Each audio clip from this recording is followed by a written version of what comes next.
मंडळी, हा असा स्पॉन्जी, हलका, मऊ, घशात अजिबात न दाटणारा ढोकळा मूग डाळीपासून केलाय बरं का.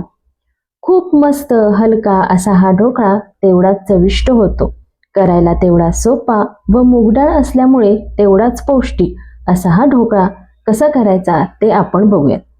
चला तर मग रेसिपीला सुरुवात करूया. नमस्कार मंडळी, ऋतुराधा रेसिपीजमध्ये तुमचे मनपूर्वक स्वागत आहे. आता याच्यासाठी मी 1 वाटी मूग डाळ साधारण 2 तासासाठी भिजवली. 2 तासामध्ये मूग डाळ व्यवस्थित भिजते. तसेच आपण इथं 1 वाटी पोहे घेतलेले आहेत. आपले जाड पोहे कांद्या पोह्याला वापरतो ते पोहे आहेत.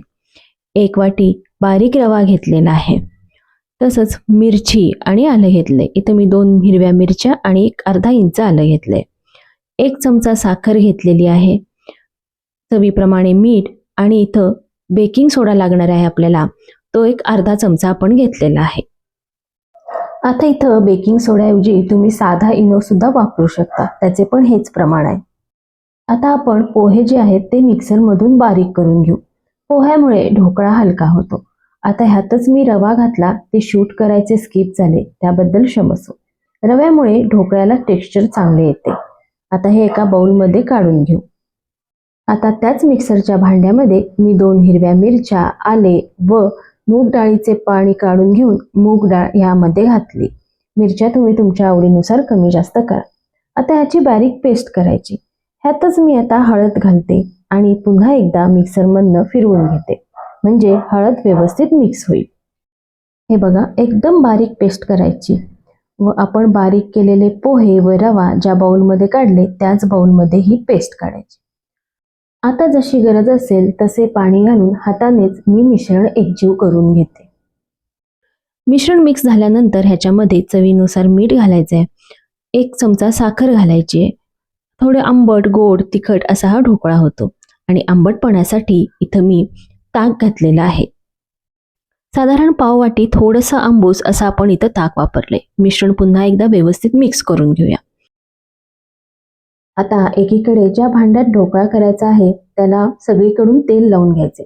तसेच ढोकळा वाफवण्यासाठी एका कढईमध्ये मी असे पाणी गरम करायला ठेवले व त्यात एक स्टँडही ठेवले आहे.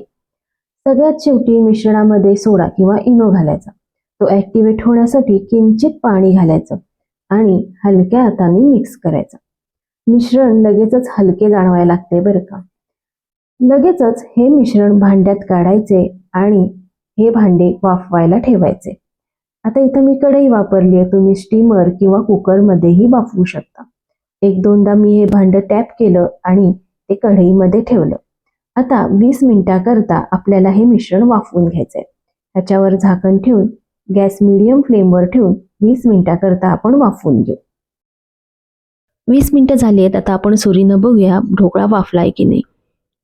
हे बघा, सुरी अगदी क्लीन बाहेर पडतीये, म्हणजे आपला ढोकळा व्यवस्थित झालेला आहे. आता आपला हा ढोकळा जरासा कोमट करायला ठेवूया. त्याच्यानंतर सुरीनं कडेनं हा ढोकळा सोडवून घ्यायचा आणि एका ताटामध्ये हा असा पलटी मारायचा. बघा किती व्यवस्थित निघालेला आहे. आता हा जरा गार होऊ देत, तोपर्यंत आपण फोडणी करूया. फोडणीसाठी मी 2 चमचे तेल गरम केलं, त्यात मोहरी घातली. मोहरी तडतडल्यावर जिरे घातले, त्यानंतर कढीपत्त्याची पानं आणि 2 ते 3 हिरव्या मिरच्या घातल्यात. तसेच थोडेसे हिंग सुद्धा घातले आहे. मिरच्यांना मी उभ्या छेद दिलेले आहेत, त्याच्यामुळे मिरचीचा स्वाद चांगला उतरतो आणि फोडणीतून आपल्याला मिरची सहज बाजूला काढून घेता येते. हे बघा, ढोकळा इथं व्यवस्थित गार झालेला आहे. आता तो आपण कट करून घेऊ. आपल्याला हव्या त्या आकारामध्ये हा ढोकळा कट करून घेऊ. साधारण मीडियम साईजमध्ये चौकोनी असा आपल्याला हा ढोकळा कट करायचा आहे.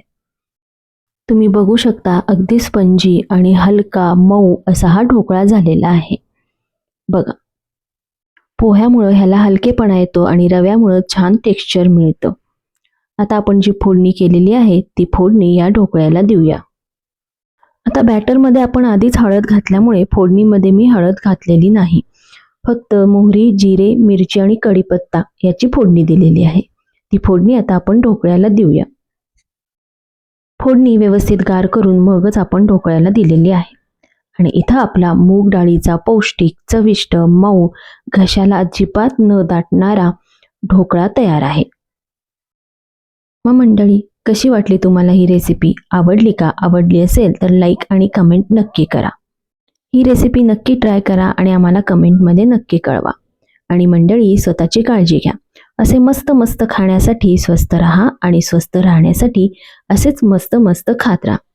त्यासाठी आमचे चॅनल सबस्क्राईब करा, कारण अशा मस्त मस्त रेसिपींबरोबर जुन्या पारंपरिक रेसिपी सोप्या पद्धतीने कशा करायचा हे आम्ही आमच्या चॅनलवर नेहमीच दाखवत असतो. ही रेसिपी आपल्या मित्रमैत्रिणींबरोबर, नातेवाईकांबरोबर जास्तीत जास्त शेअर करा. बेल आयकॉनचे बटन प्रेस करून ऑल नोटिफिकेशनवर नक्की क्लिक करा, म्हणजे नवीन नवीन रेसिपीचे अपडेट्स तुम्हाला येत राहतील. आणि ही रेसिपी शेवटपर्यंत बघितल्याबद्दल धन्यवाद.